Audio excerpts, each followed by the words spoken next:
Hello and welcome back to another episode of Critical Reactions with your host Bryan. We're going to wrap up today with a special selection, which is where one of you tell me exactly what it is I need to check out. Today's special selection comes at us from Cynical Matt. Very cool blending of jazz and noise rock with avant-garde metal, one of my favorite tracks from last year. That track being Badtimers by the band Mamaleek. Sounds like an interesting combination of sounds and genres, so let's get into it and see what they're bringing to the table.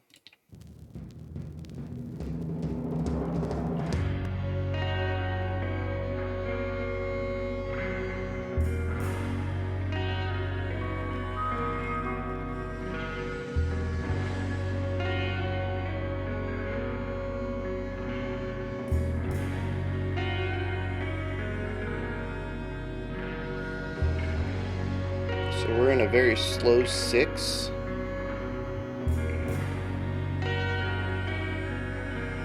Very atmospheric, lots of surrounding sounds.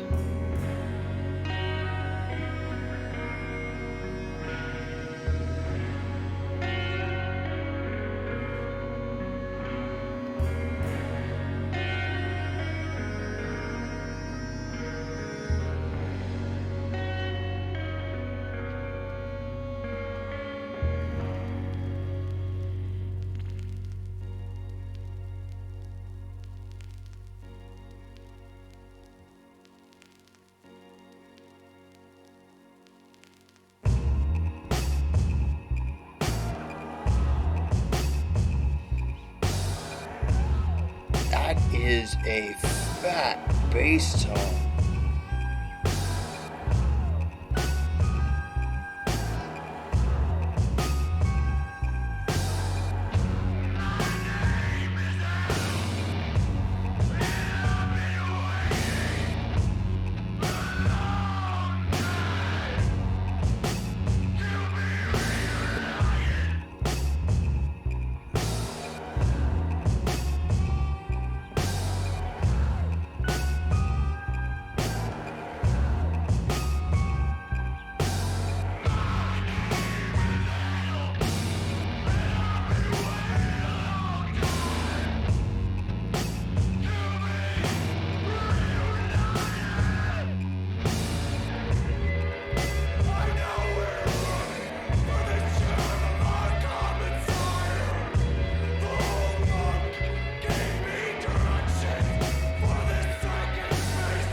Time is just a suggestion.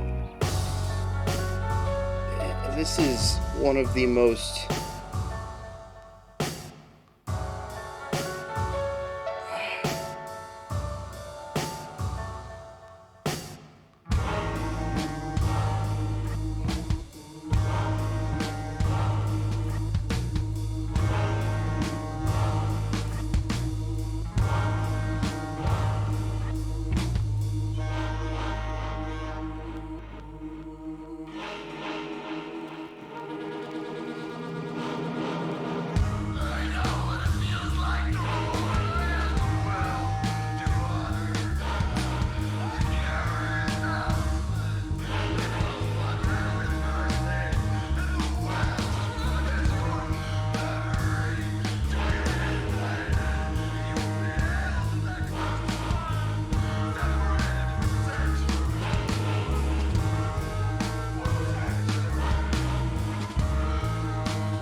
interesting to feel it shift back towards traditional jazz.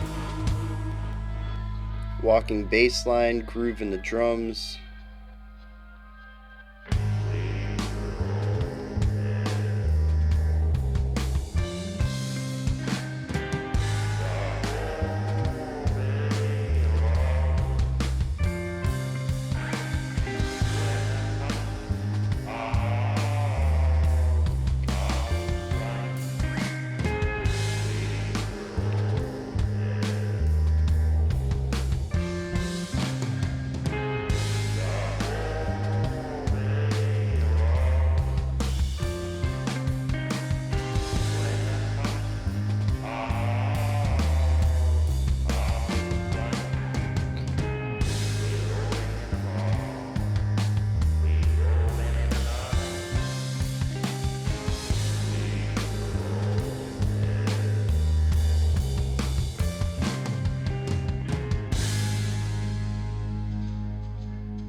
What an interesting midpoint here.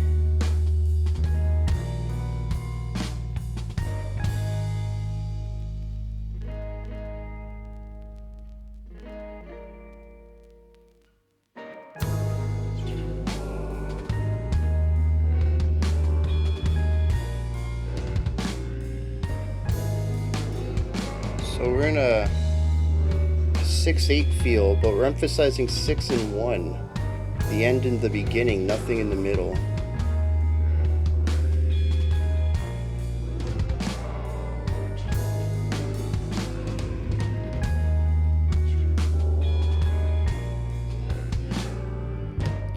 Moving between two chords.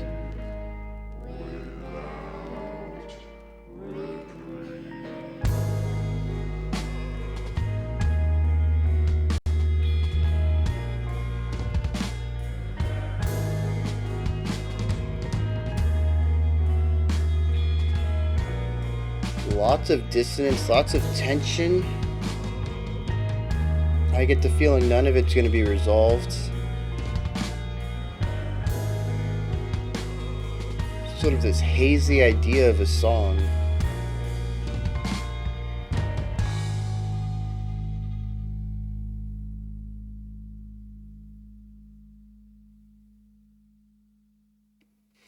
Wait, that's it. That's how they ended it.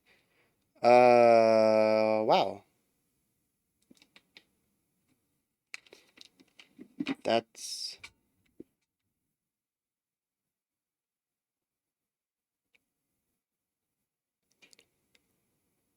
yeah, they did not resolve any of that.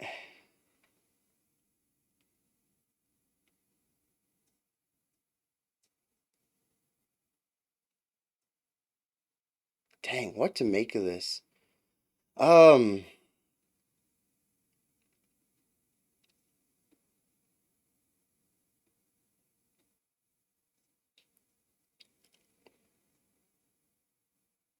this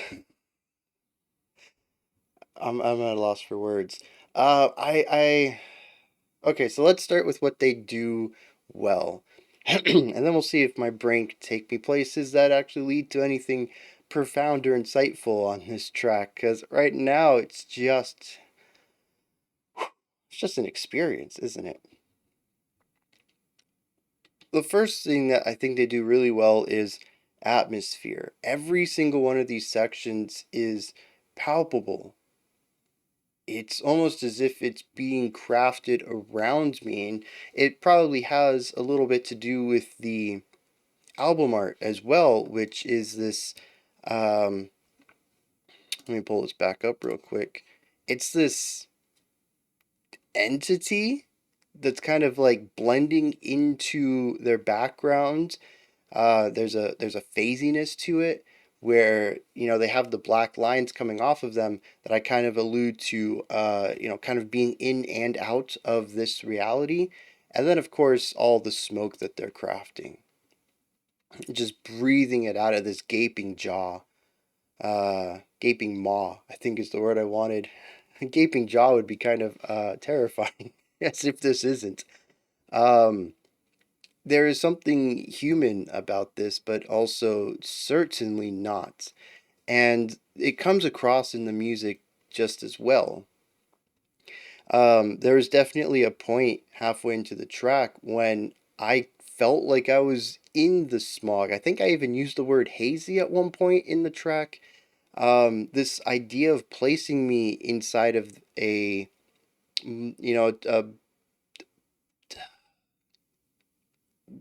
another planet or realm or dimension, like a jazz lounge, but not one of our timeline of Earth.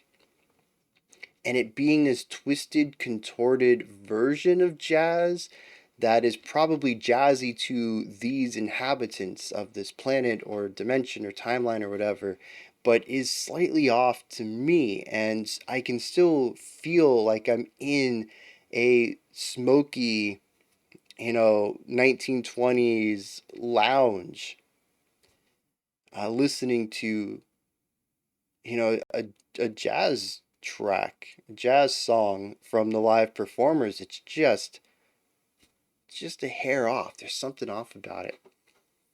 And so all of this is crafted to me just through the atmosphere. It takes me to something that feels very familiar, but also something that feels very alien. And it's done so with, well, kind of a mix of familiar and alien ideas as well.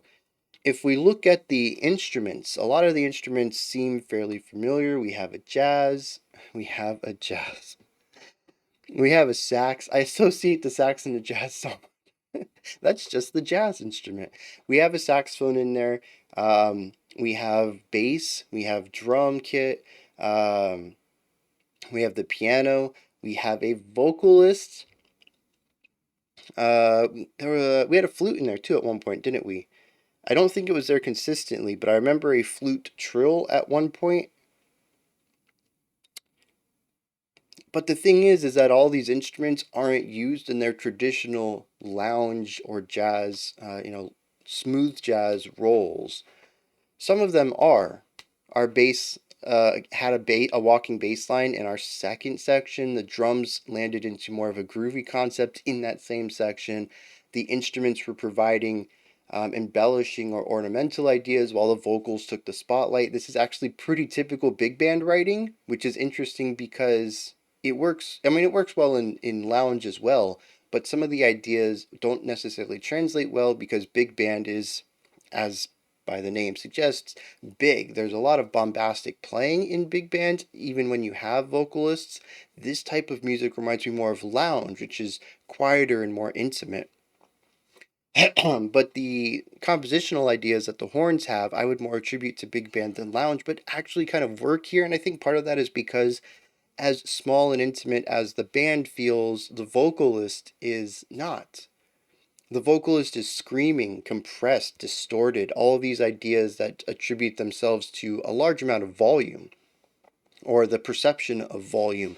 And so it is loungy, but it doesn't feel loungy all the time. Some of the instruments betray that, the vocal timbre and sonic qualities betray it. And so this is the beginning of the unraveling for me. This is where things start to it's like seeing an alien in human skin where you're like, uh-huh, that's I can see you're trying, but you're obviously not human. The skin you put on doesn't fit your body proportions. And that's what this feels like, is that it is lounge music, but there's so many elements that aren't, that it almost feels like a, a, a costume that is not properly fitted or tailored for this person. I don't know why I went to the human skin thing. Like, that's creepy. But like the the whole like multidimensional alien thing, and I started thinking like body snatchers, and like my brain is really B horror right now. And I swear, this is just a weird track. It's doing weird things to my mind.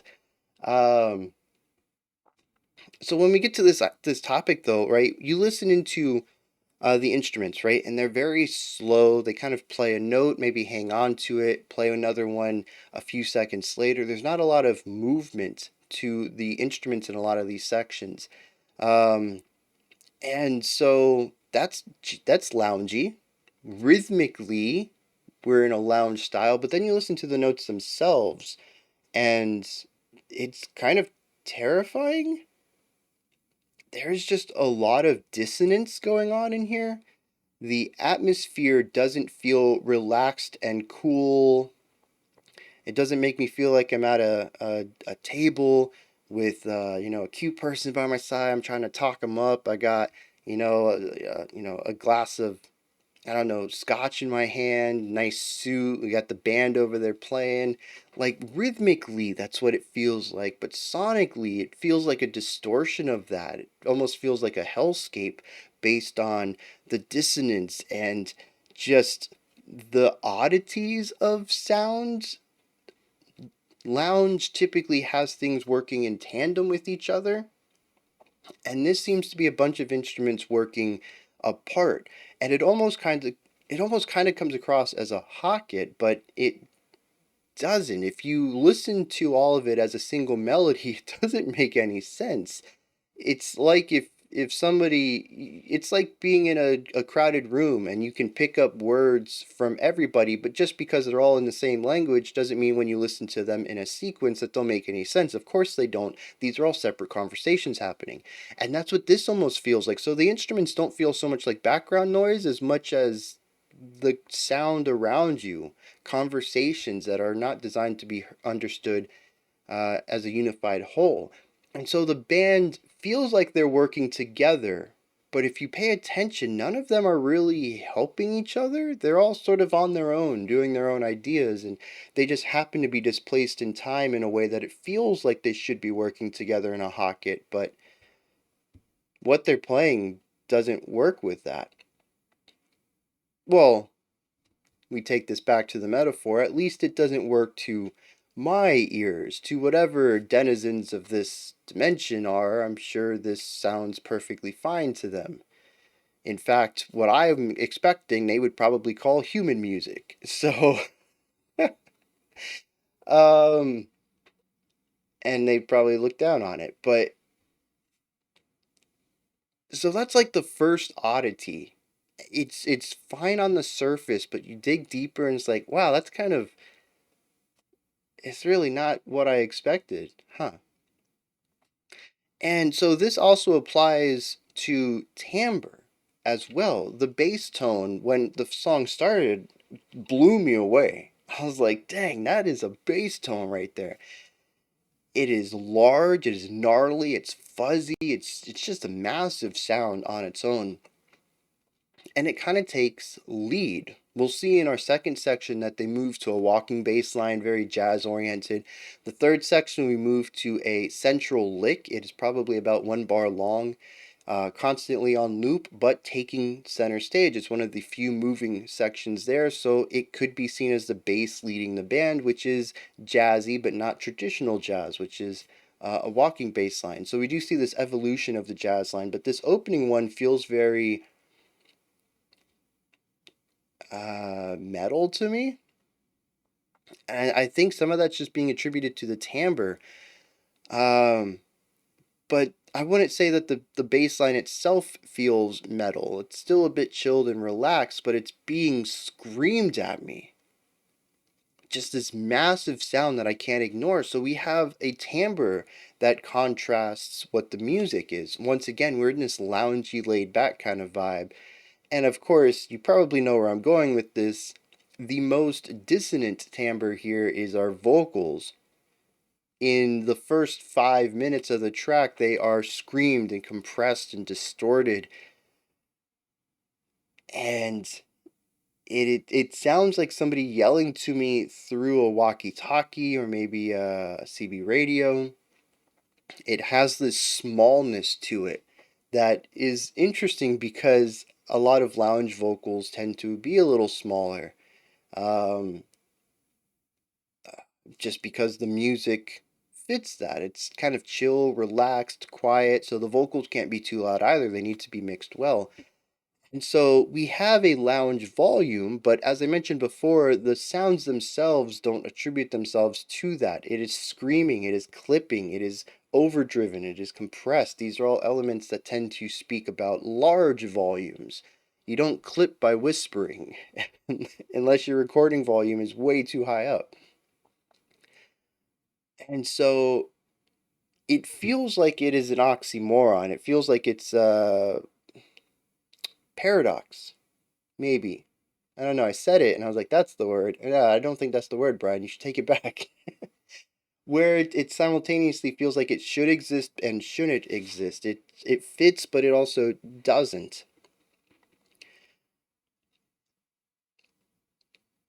But it's also metal vocals over lounge music at the heart of it all, which is a massive contrast. The fact that it fits at all with the sound around it is, well, it's both a testament to the strengths of the producer pairing everything together, but just the oddity of everything that while the music might be loungy, the sonic qualities are not, and the vocals fit right in with it. They should be out of place, but they're not. And all of this just leads itself to a very foreign experience for me, where at first glance everything makes sense. But it's like one of those pictures where the longer you look at it, the worse it gets. Like the more aspects to it that are weird or wrong just keep popping out, and you're like, how much worse can this picture get? And you see another detail that's just like, why? And that's what's happening here. Where at the beginning I was like, okay, this is some dissonant lounge, and then I'm like, whoa, what's up with that tone? What's up with this pocket? What's up with that instrument? What's up with these vocals? And just the more I listened, I was like, this is not lounge at all. It's kind of bonkers how that story can be told. They lull you in with this false surface level sound, and the more that you get sucked into it, the stranger it is. And I think a lot of that elements, I didn't know it. I didn't have the words to express it at the beginning. But that, I think, is what crafted a lot of the horror-esque visuals in my mind coming off of this track and throughout listening to it. It is 100% about being pulled into an alien place that is normal for the people there, but pure nightmare fuel for me. And as I get deeper into this area or into this song, the stranger and more chaotic and less familiar it feels.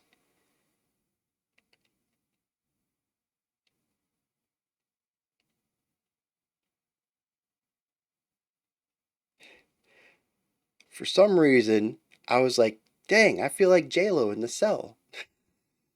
That is a throwback. I just dated myself there. Um, I don't know why that's where. I told you, this song, I haven't thought of The Cell in decades. I don't know why this song brought that to my mind. It's not even a particularly great movie. Um, what a weird track. So then we get to the ending though, and this is where things kind of ramp up a bit by ramping down a bit. We kind of do away with the more chaotic elements and we simplify things down to just a handful of environmental sounds. Not environmental, soundscape sounds, foundational sounds, chords primarily. Um, but then we have these two or three notes that form our melody, and they rise up, if I remember correctly, and then they start up and fall down, and then rise up and fall down, and it gives me a two chord pattern that I don't remember hearing anywhere else, and it creates this element of cycle, of cyclicality, of never being able to leave this place I've been dragged into. And it's kind of surrounded by dissonance. Not everything is dissonant, but this is certainly not a gorgeous soundscape. It feels antagonistic in a lot of ways. And and like, I was wondering, how are they going to end this? I think I mentioned something about that. Where are they going to resolve this tension? And then they just kind of don't. I think it is more off-putting than a fade out would have been. At least a fade out would indicate that this is never ending and would go along with the cycle of our chord progression and the overall just tense feeling throughout the whole track. Kind of gives you a feeling of being stuck here, having a bad time. I don't know if that's the purpose of the title. We'll dig into the lyrics in a second, but instead it just sort of stops and then there's a few seconds of silence and then that's the track.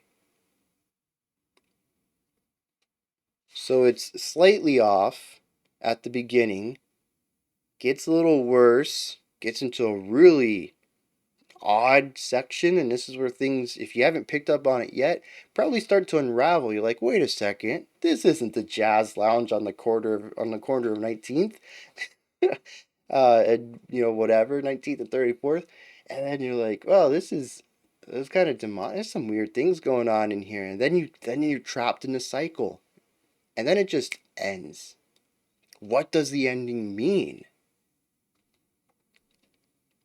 I don't know. This was a trip.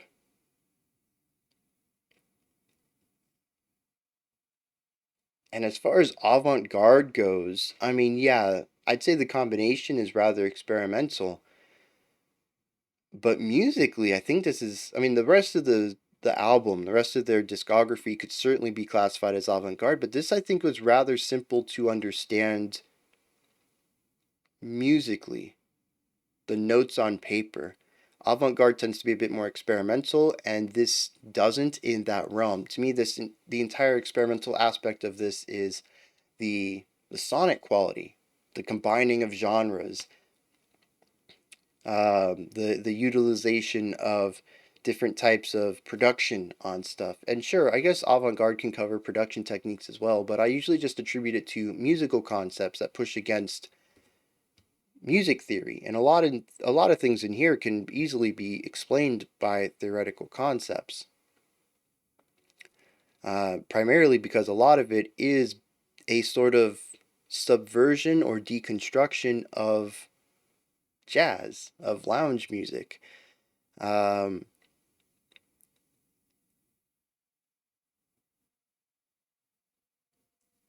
but yeah, just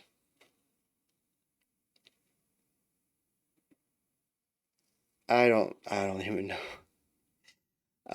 As far as the lyrics go, they're just as creepy as everything else. So here's something cool. It doesn't seem like anybody knows what the lyrics are.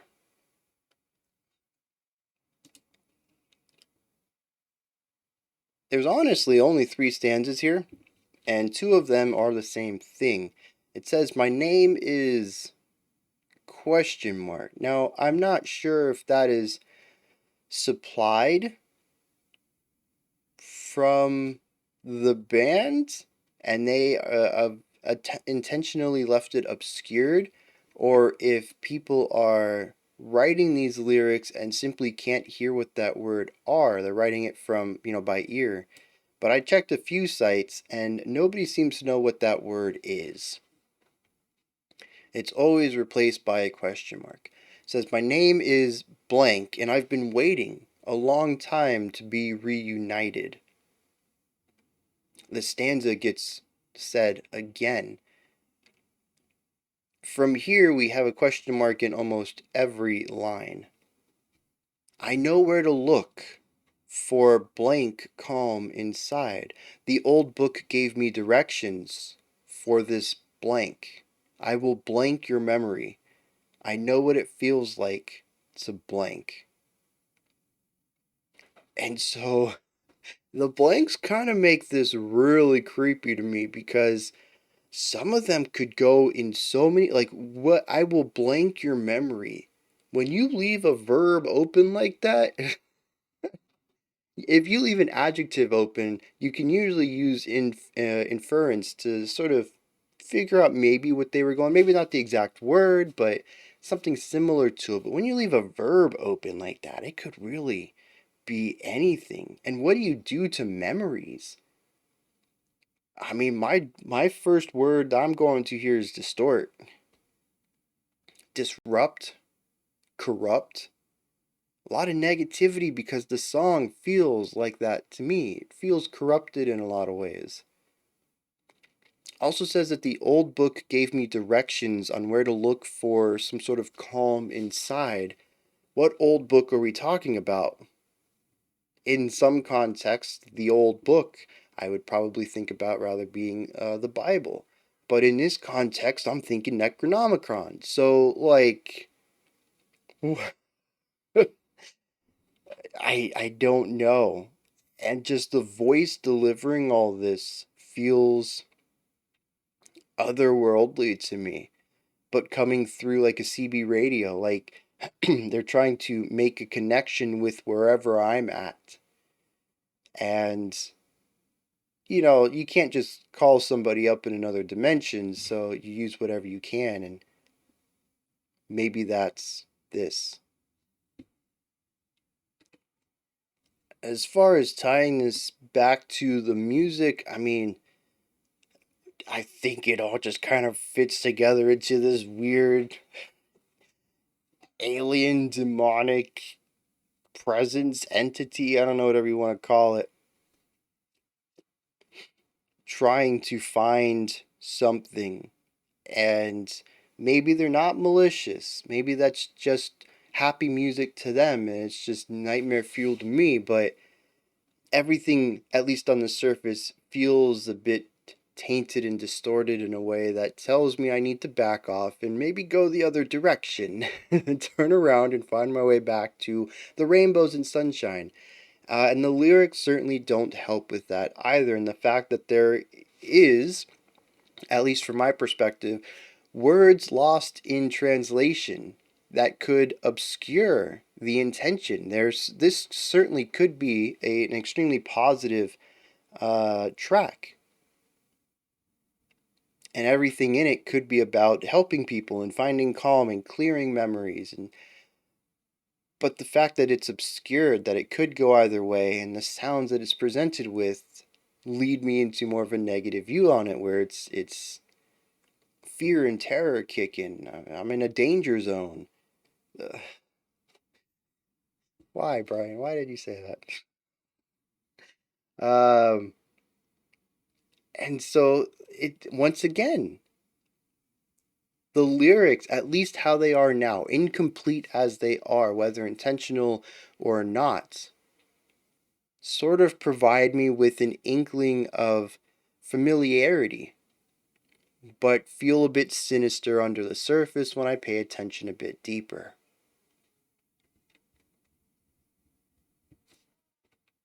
Those are my thoughts on Mamaleek's Badtimers. What did you think of this track? Was there anything that stood out to you? Anything that I said that you would like to add on to, or maybe something I said that you think needs correcting? Let me know down in the comment section. Above that is the description box. In there, you'll find a link to Linktree. Takes you there. You can find ways to support the channel, my music, link to the Discord server, and so much more. Above that, if you could, like, subscribe, and ring the bell. I greatly appreciate all three. I'll be back tomorrow, 5 p.m. Eastern Standard Time, 9 p.m. UTC. A little earlier for people who haven't shifted to Daylight Savings Time or don't shift to Daylight Saving Time. Uh, my area did. So my relationship to UTC has shifted. So yes, it is no longer 5 and 10. It is now 5 EST and 9 UTC. Remember, be critical, not cynical, and have a fantastic morning, afternoon, or evening whenever you choose to watch my videos.